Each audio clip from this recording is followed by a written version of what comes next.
Hi everyone, welcome back to our channel. Today in this video we are going to see how to fix NAT type unavailable on Xbox Series XS, change NAT settings and open ports. Fix 1. Restart your Xbox and router. First turn off your Xbox Series XS and unplug your router and modem for 30 seconds. Now plug them back in and wait for the internet to reconnect. Then turn on your Xbox and check the NAT status. Fix 2. Enable UPnP on your router. Open your router settings page in a web browser and log in with your router username and password. Now find the UPnP settings and turn UPnP on and save the changes.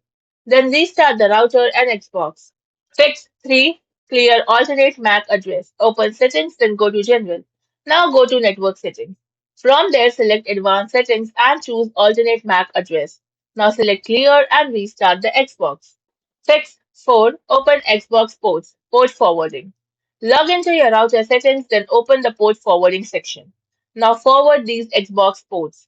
TCP 80, TCP/UDP 3074, UDP 88, UDP 500, UDP 3544, UDP 4500. Then save the settings and restart the router. Thank you for watching, and for more such informative videos, do like, share and subscribe to our channel.